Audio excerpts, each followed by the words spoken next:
I'm Maxime. I'm one of the trainer of Gender Equality Academy and one of your two trainers for this morning session. I'm also a gender scholar specialized on gender equality policies in a comparative perspective, also in Central Eastern Europe, which is a mild focus of this training session. I'm happy to pass the floor to Giovanna, my co-trainer for today. We will take you through the introduction to this session. Giovanna, please. Yes, thank you, Maxim. I'm Jovana Mihajlović-Trboc. I come from a research center of the Slovenian Academy of Sciences and Arts, where I'm research fellow working on politics and cultural studies. And I'm working on issues of gender equality in academia, especially female scientists in socialism and post-socialist setting. And I also participated in gender equality plan development and implementation at my organization. So it's also I will be talking today also from personal experience. Before we move on to the topic of today's workshop, I would like to introduce you to Gender Equality Academy program, which was developed to provide coherent capacity building by trainers with their own experience, and it is based on state-of-the-art knowledge and expertise from the trainers who are also gender experts themselves. The specificity of Gender Equality Academy is that it's providing tailor-made trainings to different targets groups, to decision makers in research and academia, human resources management, or gender or equality diversity officers, or people providing these services in institutions, and of course, researchers and scientists themselves. Gender Academy is providing different formats of the training. Unfortunately, at the moment, we are not providing in-person trainings due to the COVID, but before the pandemic started, we did, and this is the plan also after. In the meantime, we have improved online trainings, which are also available in non-pandemic times. Different workshops for institutions or for heterogeneous group as it is today from different countries, different institutions. We are also providing webinars. You can find videos of previous webinars on Gender Equality Academy website. And we are also providing summer schools as more intensive, in-depth format, and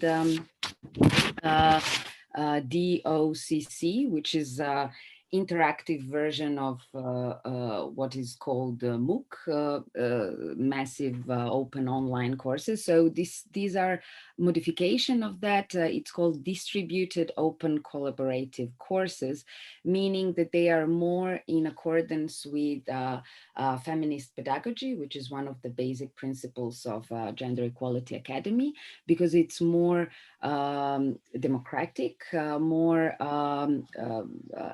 involving experiences of the participants. Therefore, it's more interactive. And it's covering, all these trainings are covering different topics that are more basic or more advanced, depending on the previous experience of of the participants. And the topics are spanning from organizational culture to issues of work-life balance, evaluation in academic careers, and of course, gender in curricular and subject of research. Next slide, please.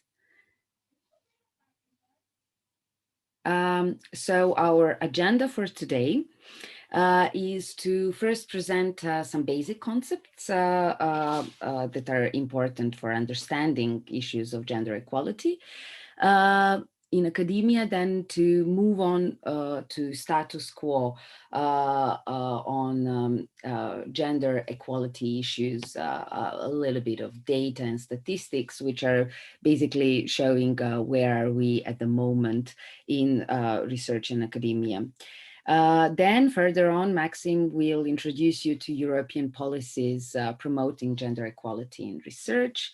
And then after the short break, we will have our work in the groups, where first we will work in subgroups. First, we will look how to get started with institutional change, and then we will have an activity on how to conduct gender analysis. And we will close with reflecting on what we have learned today, how it's going, how we will bring it back home.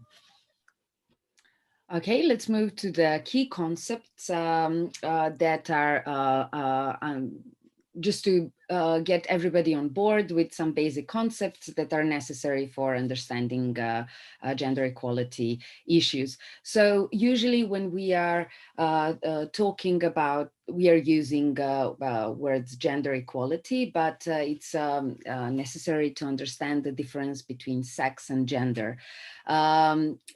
Sex refers to biological characteristics that are making difference between men and women, in the meaning different reproductive organs, different chromosomal complements, different hormones and physiology. And as such, sex is globally understood as classification of living things, so not only human, into male or female, in those living things that do have different sex. And it is understood as something objective and fixed.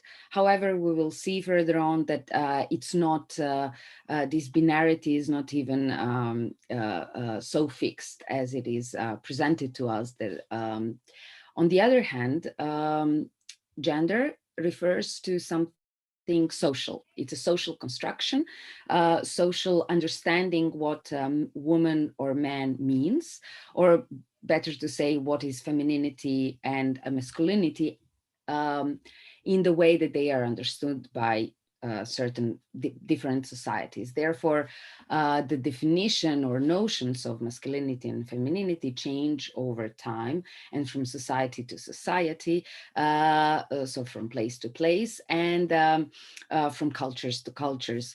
Therefore, as a concept, gender is more fluid than sex, and it changes over time.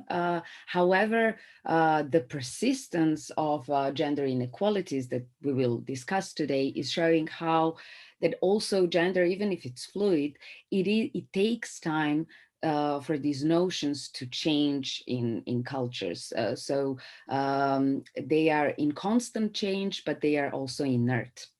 Yes, please, Maxime, the next slide. However, the concepts are, the picture is even more complicated when we introduce new additional concepts. So through this gender-bred person, I think it's a good way to present these concepts. So as we see, biological sex, as we said, is objectively measurable difference in organs, hormones, and chromosomes. And we have male and female sex. However, we like to understand it as a continuum. As you see, the third purple line is showing that male and female are just extremes within a continuum, and statistically small, but still present. There is a small number of individuals, humans, who are intersex, meaning that they are biologically structured in a way that you cannot easily say whether they are a man or a woman.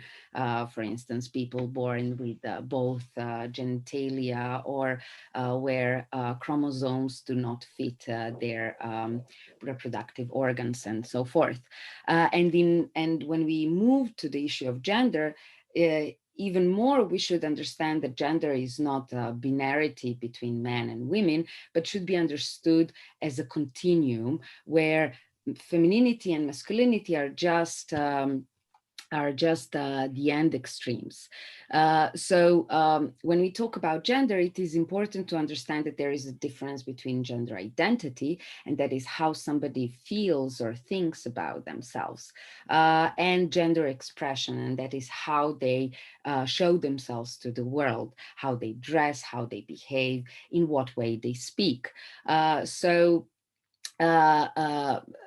If we understand gender identity as a continuum between extremes, so where at the ends are men and women, there are many people who are somewhere in the gray area or in purple rainbow area, people who feel gender queer or intergender. There is a whole discussion of plurality of notions and concepts that describe how people feel about themselves outside of boxes of men and women. And the same is for gender expression, and that is how people express themselves to the society. So many people do not fit into clear boxes of typical femininity and masculinity, female wearing dresses and men wearing ties. But there are many people who decide to present themselves in more androgynous ways or outside these typical boxes. And then we have sexual orientation, and that is something that is describing who are we attracted to. And this is not directly connected with the gender, but it's more connected to, so who are we attracted to? But this is also socially conditioned, because societies are allowing us or not allowing us to love, marry, and express our love in publicly acceptable ways. This is also socially conditioned. So when we talk about gender equality, Maxime, please, the next slide. We understand gender equality as freedom to develop the personal abilities and choices without limitations imposed by strict gender roles as they are defined by traditional patriarchal society. So although gender is often refers primarily to the situations of men and women, attention should be given also to preventing discrimination on grounds of sexual orientation, so to people in LGBT plus community, and gender identity and expression, meaning expressing outside of these typical traditional boxes of typical femininity and typical masculinity. So when we talk about gender equality, we are not just speaking about women, but in a more broader understanding of what equality is. And when we talk about equality, gender is just one of many ways through which people can be discriminated, and gender discrimination is never is never divorced from other types of discrimination, because our identity is complex. So Maxime, please, next slide. This is why we like to talk about intersectionality as a basic approach from which we are starting. Intersectionality is a way of understanding humans, that every person is a mosaic of identity, where gender is just one aspect of identity. Another is our education, our ethnic background, our race, age, ability or disability, being marital status, being married or single. These are all aspects that are basically defining our position within society, and may put us in different roles and different experiences.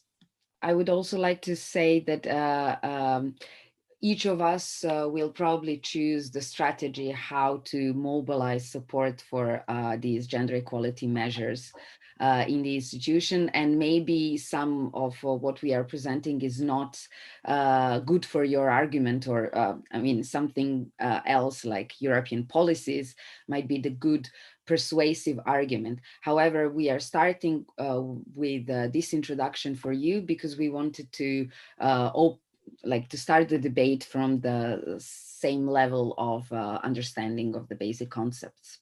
A big horizontal segregation. So even though the number of women in science, in research has increased over time, there is a big difference across academic fields, which are creating sort of horizontal segregation among genders, meaning that women have entered certain academic fields and are even now dominating or being majority in certain academic fields in certain countries, while in other academic disciplines, they are still in minority. I'm here presenting she-figure data. Try to look at your country, the color of your country, and look this is the number of or percentage of women researchers in natural sciences, then engineering and technology, medical sciences, social sciences, humanities. And as you can see, in social sciences, humanities, and medical sciences, in majority of European countries, women are majority, while it is evident then in engineering and technology, and to a lesser extent in natural sciences, but also there, these two academic fields are still traditionally male dominated. Maybe what you can notice is that certain countries in Eastern and Central Europe have much higher scores of women in these academic fields than compared to Western European countries. And I think this is important to note, because these data are also undermining this understanding that somehow gender equality is more developed in the Western European countries. Data are sometimes showing that socialist legacy or legacy of different scientific developments are producing different level of gender equality. However, even more problematic than this horizontal segregation is vertical segregation, which is clearly gendered in all academic fields. Maxime, please, next slide. Yes, maybe just because it's a very technical question, answering to, I think it's Lina's question about which statistic database are used. As for the Chi Figures, which is a compendium, the EU compendium about the gender situation in research and the academia, is based on Eurostat statistics provided by the member states. So this is the baseline we have. These are nationally computed data.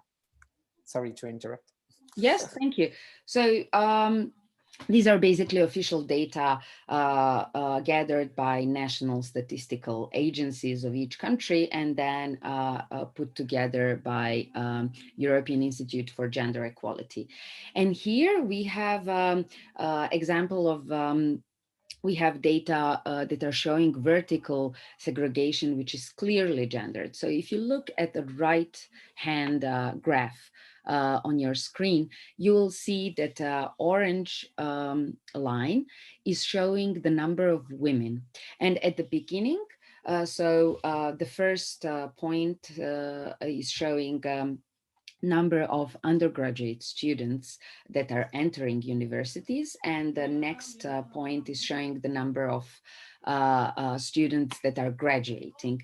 And then the next points are showing a beginning and the end of postgraduate studies, and then grades C, B, and A. A meaning the highest level of academic ladder.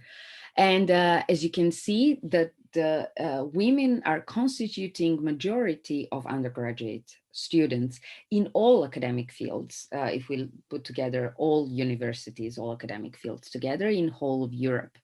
And at the level of postgraduate studies, it's becoming 50-50, depending from country to country. Here on the EU level, we can see that women are almost half. In Slovenia, for instance, women are also majority or just above 50% among postgraduate students as well.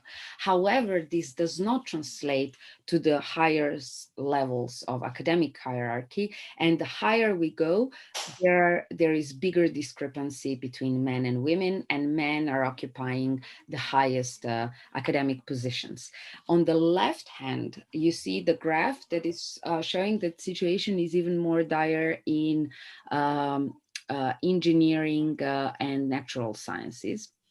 So it's the left graph is showing data on the European level, but just for this scientific disciplines. And as you can see, women are minority, both at undergraduate, graduate, and at the level of teaching. However, even here, there is a bigger number of women on postgraduate courses doing their doctoral studies. And this number, this percentage is not translated into the percentage of women teaching in techniques and engineering.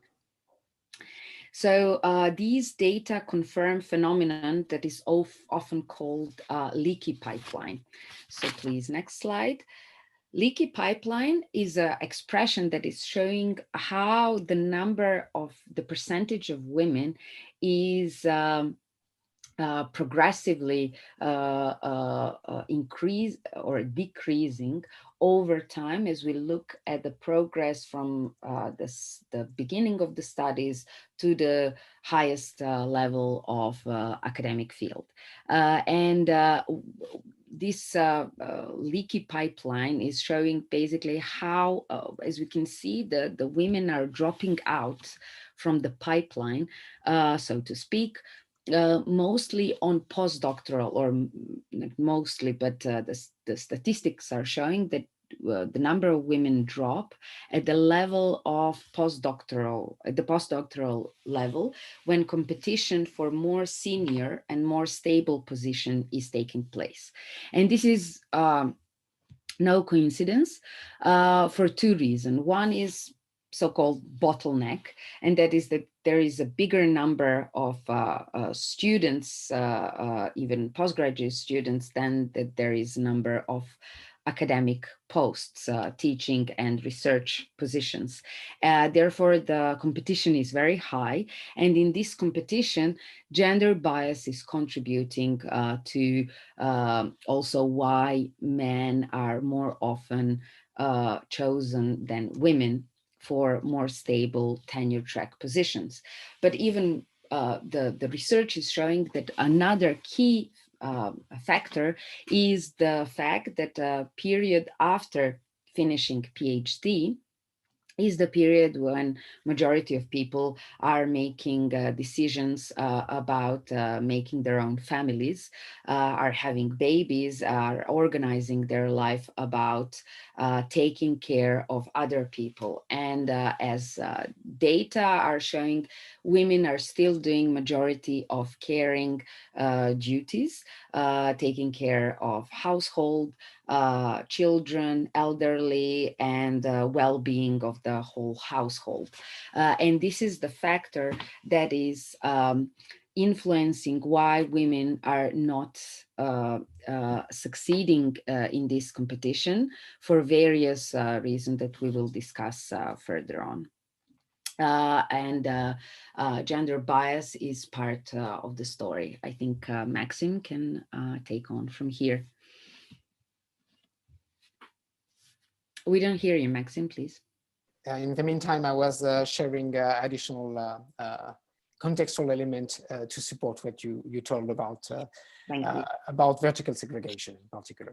So with regard to those gender bias, they are not limited indeed to this horizontal or vertical segregation that we know, and that, as we have seen, is obviously related to gender as a social construct, because it varies across disciplines according to specific stereotype within each discipline, according to stereotypes conveyed in relation to subfields of study within each discipline, and across countries, which means that those stereotypes do not work the same way. But there is a general concept behind, which is the one of gender bias, and that can also be identified in relation to accessing resource, or accessing, for instance, international mobility, two very important aspects for successful research career in the academia nowadays. So with regard to access to resources, there are no such figures as the one provided, for instance, by SHE figures every 4 years at the EU level, at a very aggregated level. But every time there is a pilot study carried out in one or another EU country or country of the European research area with regard to the access of men and women to grant review processes to get funded for their research, what we see is that there are persisting gender gaps that have been documented also in Science journal and in many other research outlets. So, for instance, in this survey, which is quite old now, it's over 8 years ago, in the Netherlands with the National Funding Agency, what we see is something that has been documented widely elsewhere. The more personal the process, that is, the more interpersonal and interactive, for instance, through selection panels, interviewing people presenting a research project, the bigger the gender gap. So there is already a gap at the beginning, which can be related to the pool of women and men in one particular area. But this original gap is broadening, is deepening as we move up. We move along this selection process, meaning that gender bias are involved at some point.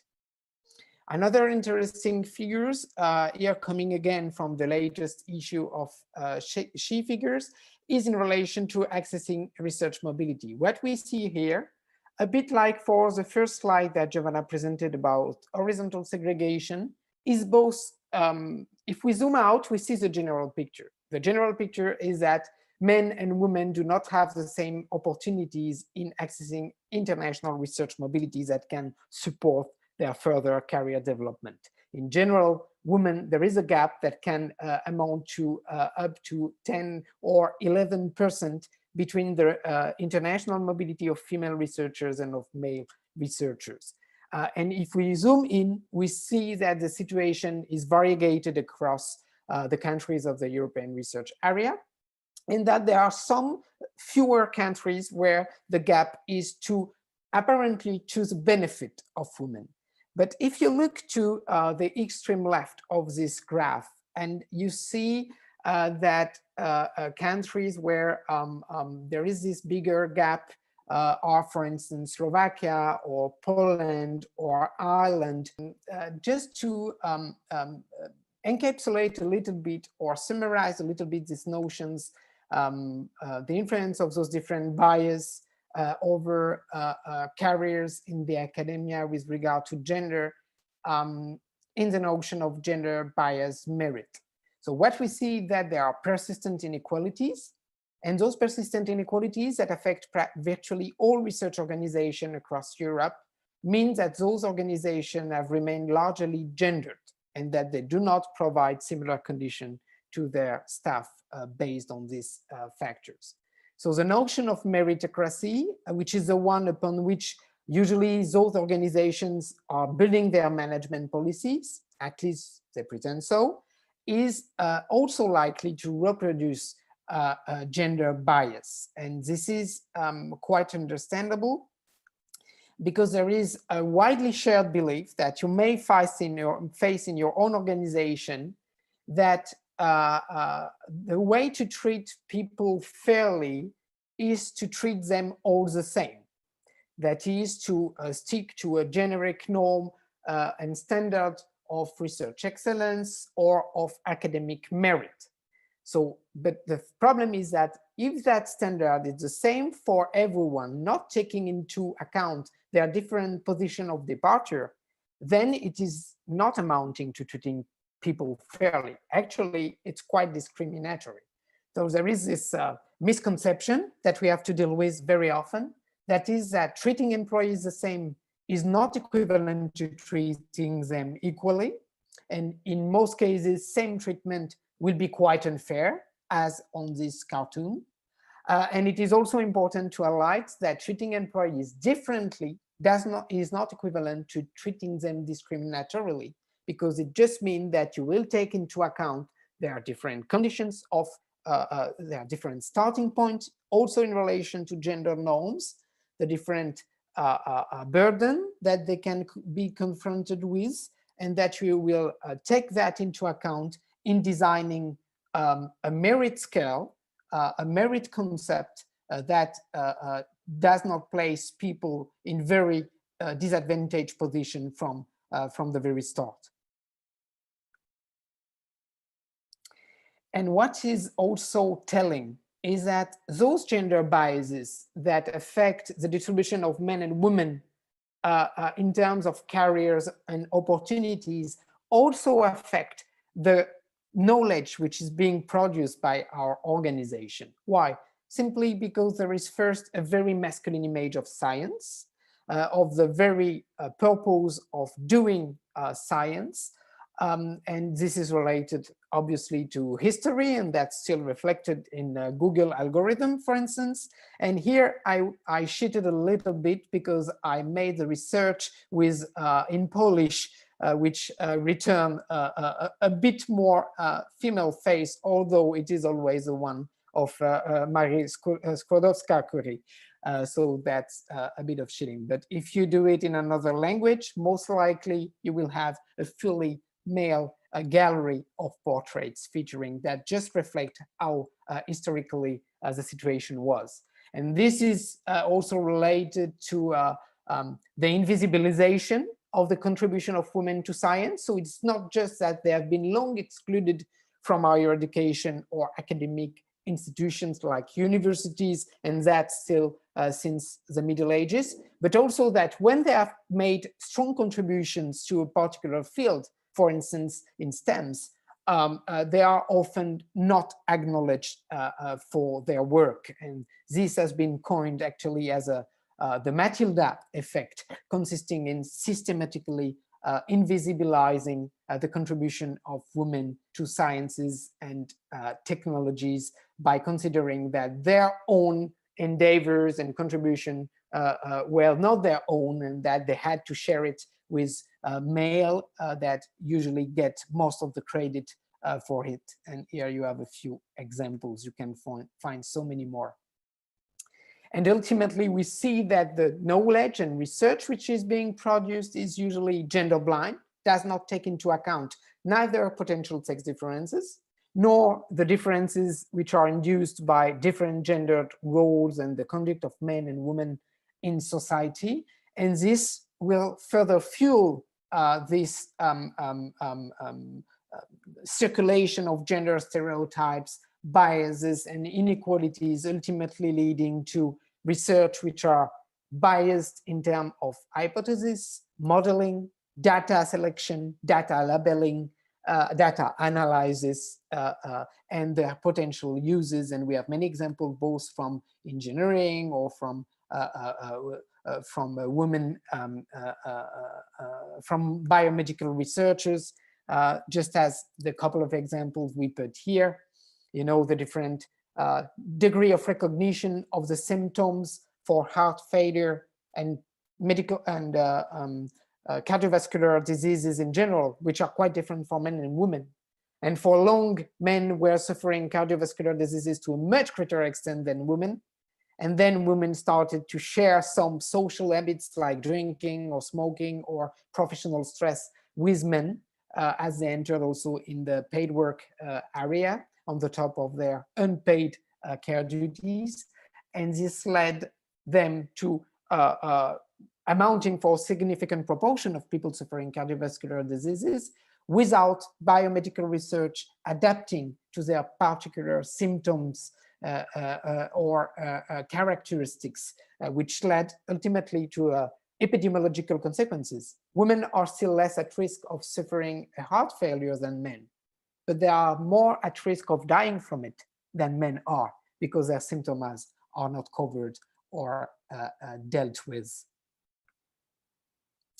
And more recently, in the area of ITs and ICTs, we have seen emerging many research evidencing gender and other bias as racial bias as the one that show that the main facilities for facial recognition that have been designed over the few last years are all very biased in terms of gender, but also race. And the intersection of both lead to the poorest results, showing that intersectionality in practice works in a very negative way. So if there are such actually biases, it's because they are widespread and that we all own them. That's not related to who we are or which is our own gender, actually, and sex. It is very much related to the way our brain is working. And it's usually very useful at the time of starting your gender analysis in your own context to define and share with stakeholders about those unconscious bias, which are many. You will find in the PowerPoint that you will receive afterwards further example from the IT sector, but here I would like first to go to the definition because we are slightly late on timing. So unconscious bias, that's the common definition which is often given, occurs when we make judgments or decisions on the basis of our prior experience, our own personal deep-seated thought patterns, assumptions, or interpretations, and we are not aware at all that we are doing it. And now, if I'm correct, I will be the one to take you quickly through recent development at European and national levels in terms of promoting gender equality in research for two reasons. First, because those policies are based on the status quo and a common understanding of the status quo that we just described. So this is a baseline of it. Those policies basically exist because they acknowledge the situation of segregation, both vertical and horizontal, and of gender bias in research that we just described, but also because those policies are moving fast ultimately, and they are providing a global context for reshaping the understanding of what scientific excellence and academic merit are, which is very relevant to our point today. So it's important to have this broader view. So as you know, the EU policies are not new in this field. They can be traced back to the late 1990s, 1999. They celebrated their 20 years last year, so they entered into their third decade. And if we just make a quick distinction, there were basically two phases in those EU policies for gendering research. A first phase is during which it was all about fixing the woman. So because the institution in scientific production was, had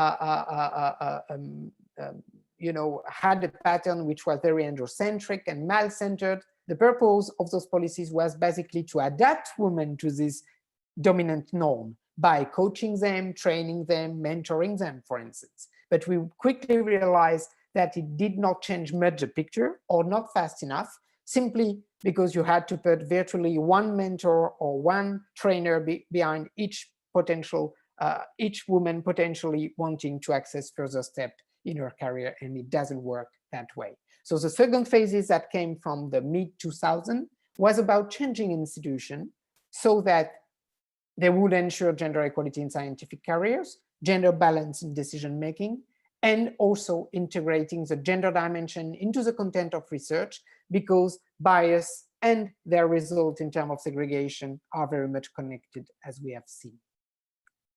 So now the policy, the EU policy, is basically responding to the who, what, and how question. Who, it's about equal opportunities of men and women in research. It's about fixing figures. What and how, it's about integrating the gender dimension in research content. And it has been working that way for the last few years. What is more important, and what I would like to highlight here, which is relevant to our subject of the day, is that there are recent trends in gendering the European research areas that is also beyond Europe toward other countries. And these trends are the greater focus placed on STEMs and ICTs, the focus placed on what are called in the European jargon the lower research intensive countries, or the widening countries, mostly located in Central Eastern Europe, but also in Southern Europe, those who benefit less from EU funding for research, with the idea to bridge at the same time the innovation gap in terms of access to EU funding for research and the gender gap, and making the two part of the same picture. Another very important development is that as from 2021, although with progressive steps, adopting and implementing a gender equality plan will become an eligibility criteria for accessing EU research funding, which is a game changer, as you can imagine, because it will be no longer possible after a few years to access such funding without proper gender equality strategy.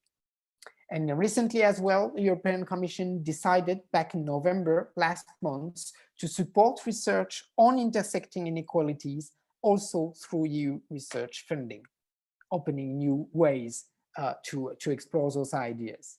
And to support institutions in doing so, there are tools that are being updated and tools that will be created.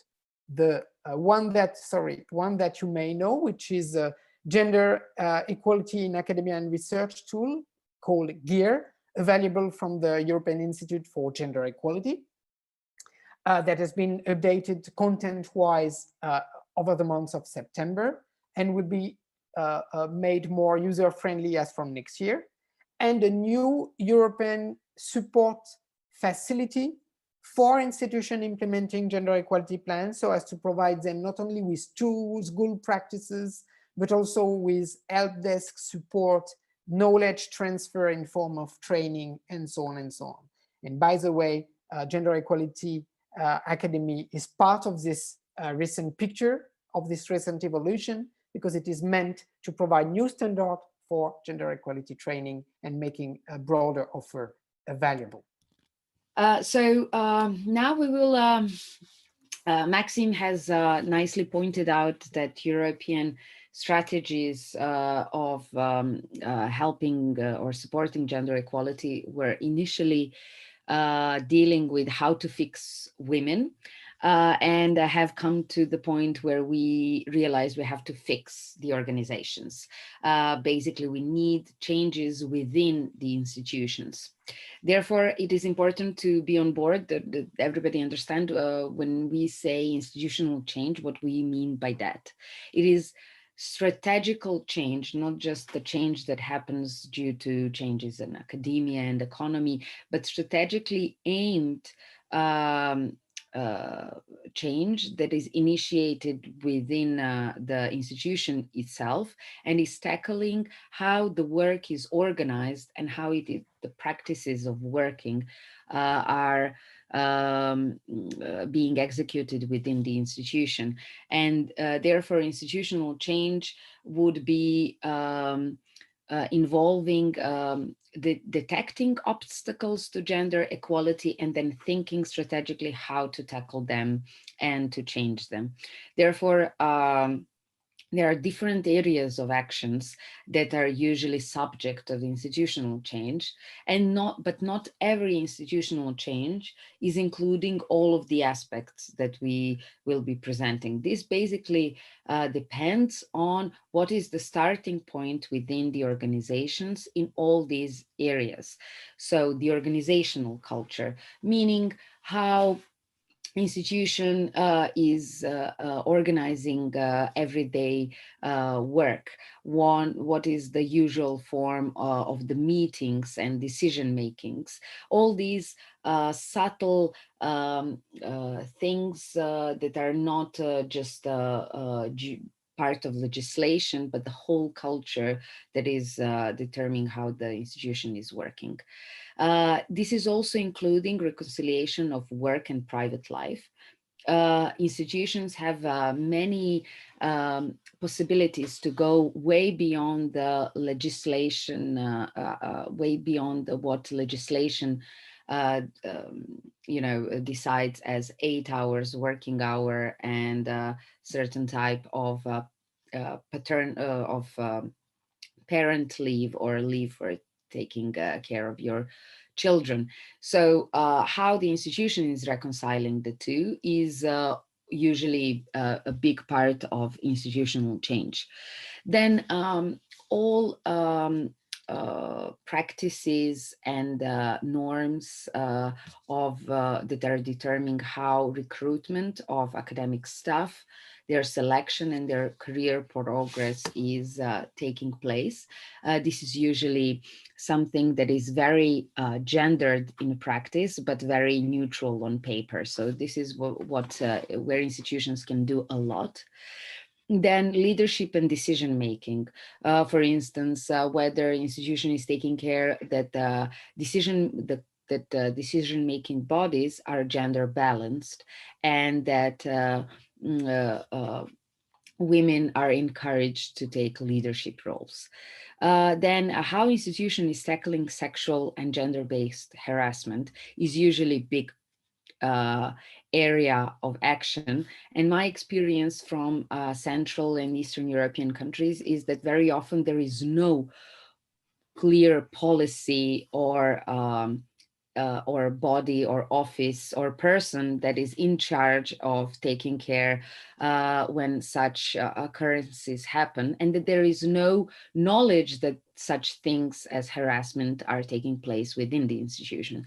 So sometimes institutional change means also starting from a scratch, inventing something that there was not there before. And uh, institutional change may encompass also integration of gender perspective in research, in teaching. So change of the curriculum is very often part of institutional change, especially if it's one that is intentionally thinking how to make the subject matter of the academic research more gender sensitive. Then in order for institutional change to really function in practice, it is important for institutional change to be participatory. This means that it's not top down, but it's involving institutional change should be involving as many stakeholders within the institution as needed.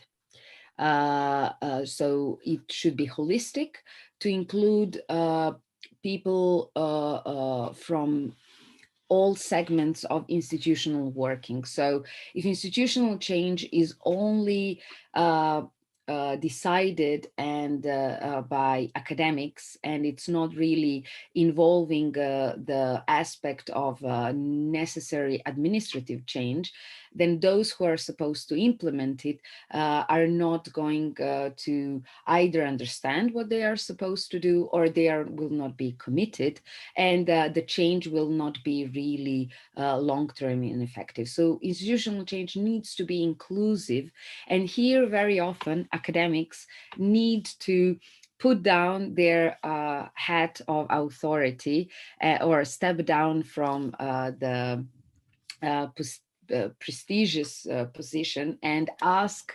administrative staff of their opinion, which is not usually case. Institutional change needs to be visible, meaning that it's not enough that only academic managers decide upon, making certain changes in the working of the organization in order to enable better work-life balance. It is key important that all employees know that these new provisions are there, are available, and that they can use it. So any kind of change needs to be announced and promoted among the staff. Then institutional change needs to be flexible, because sometimes, especially in the area of work-life balance, what managers might think is needed is not really suiting those who are supposed to benefit from these institutional changes. So flexibility and change along the way. So a certain plan should never be carved in stone, but should be accommodated and should be changing as we are realizing what are the effects of these particular new provisions. And the crucial one, institutional change needs to be sustainable. So if you organize a one-time event promoting women in science, probably in 2 years' time, this is not going to make a big effect in itself. If you make something a part of the basic institutional norms and a part of statuses and operations, then the change has there is possibility that that something will sustain over time. Very often, institutional changes are happening as part of European projects or as part of, meeting new Horizon 2020 criteria. But in order really, we should always think how to make them sustainable and not one-time event. Thank you. Yeah, sorry. No. Yes, Please. thank you, Giovanna. If I may just add upon this, I shared also through the chat. These principles are really important. They have actually been built from experience, based on many experiences in driving institutional change in the academia.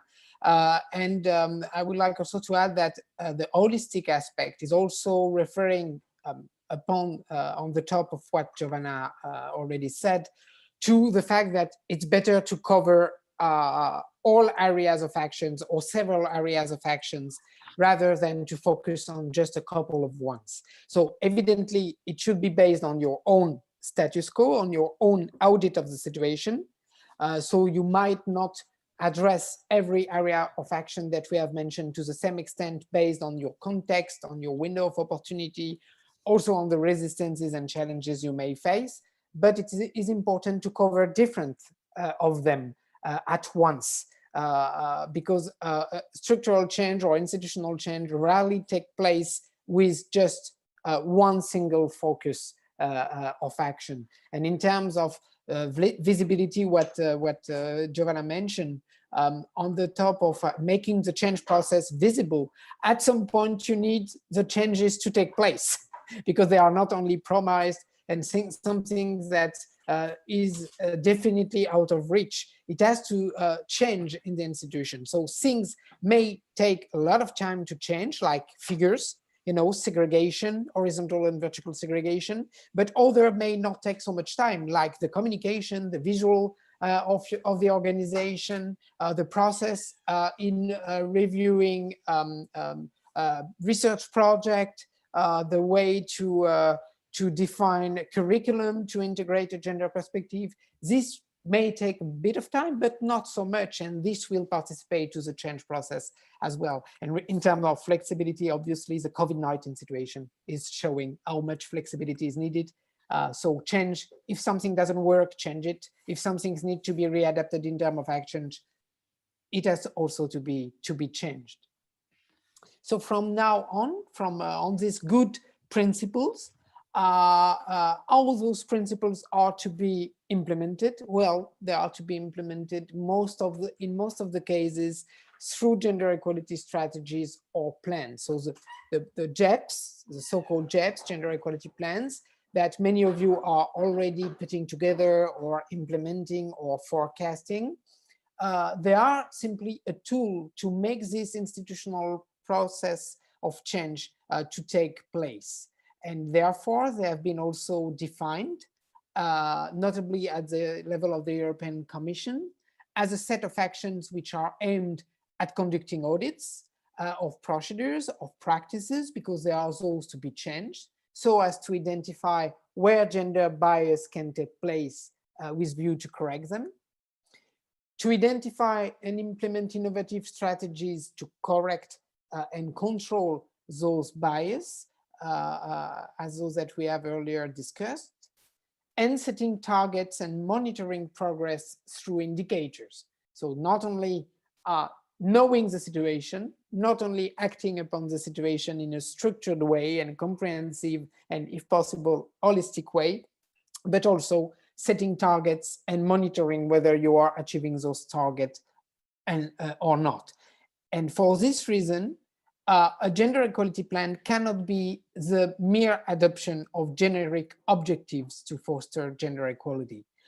We see in many institutions general commitment toward gender equality. We want to be a gender aware or gender sensitive organization, and we will make sure to be it, period. That is not a gender equality strategy or plan. You need to, unfold these objectives in specific actions with people in charge of those actions, people or department or unit or mechanism, and with some monitoring instruments so that there is accountability towards those generic objectives. Generally, it is now acknowledged that there are at least 6 steps in a gender equality plan process to deliver change. The first step is to get started. It is basically to know with whom you should work, who is in charge of what in the organization, to get the basic knowledge available so that you can foresee how you will set up your strategy. It is analyzing and assessing the state of the place through gender audits, through gathering data, through building and building data which is not available yet, that also might be needed, and that takes a lot of time, as you probably already know. Then it is setting up, designing your gender equality plan, ideally in a participatory way, so that it is not something imposed from top down, but something that involves different people in the institution, and so that they can bring their own knowledge and views and align a little bit in terms of understanding of the situation of departure. Then you have to implement it, obviously, and as effectively as possible, also through change facilitation and involving people, and to monitor progress and make regular evaluation of how does it work, how far does it deliver the promised change. The 6th step is important as well, because often, as Giovanna pointed out, gender equality plan or strategy or process of institutional change as a whole is bound to a certain timing, the one of a project, the one of a determined strategy, the one of a mission statement implementation, and you need to think further so that it will be sustainable. So what will come later on? What will be the next step? Will be any further plan or strategy? What will come actually after? And with regard to sustainability that Giovanna pointed out as well, which is a very key point, sustainability usually goes also with institutionalization.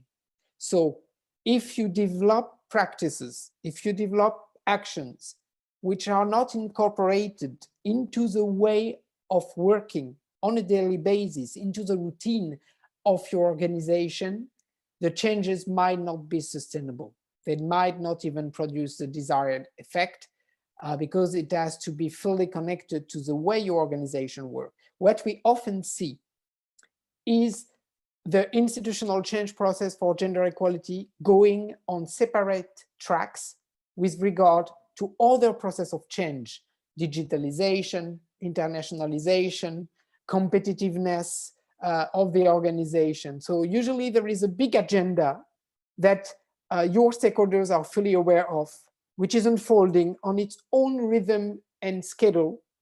And the institutional change for gender equality, if taking place at all, is usually taking a different path. That is problematic because it has to be connected as much as possible to the core agenda of your organization, first to be on the same level of importance and treated as such by your key stakeholders and top leadership, but also to make sure that any window of opportunities that will open in those other process of changes, which are likely to take place at the same time, will be used for mainstreaming gender into it and not being lost for the cause, if I may put it that way. So that are very important points. Generally speaking, there are like three aspects which are less covered. Organizational culture, so getting further than recruitment processes and work-life balance and so on, but like the broader picture. Second is integration of gender perspective in research. So disconnecting the human resource aspect from the knowledge production aspect. And the last one is gender-based harassment, which seems to be less covered. So this is consistent with what you see, generally speaking, in a youth-funded project aimed at implementing change. These are the three aspects which are usually less addressed. And this might be problematic because if you have an institution where the broad organizational culture is completely androcentric, male-centered, does not allow for more diversity, if it does not address properly potential cases of gender-based harassment or ordinary sexism, and if it does not connect the issue of gendering the organization with gendering knowledge production, you might not have the full picture first, nor the backup, logical backup to articulate these different areas. So I think it's relevant to point this out.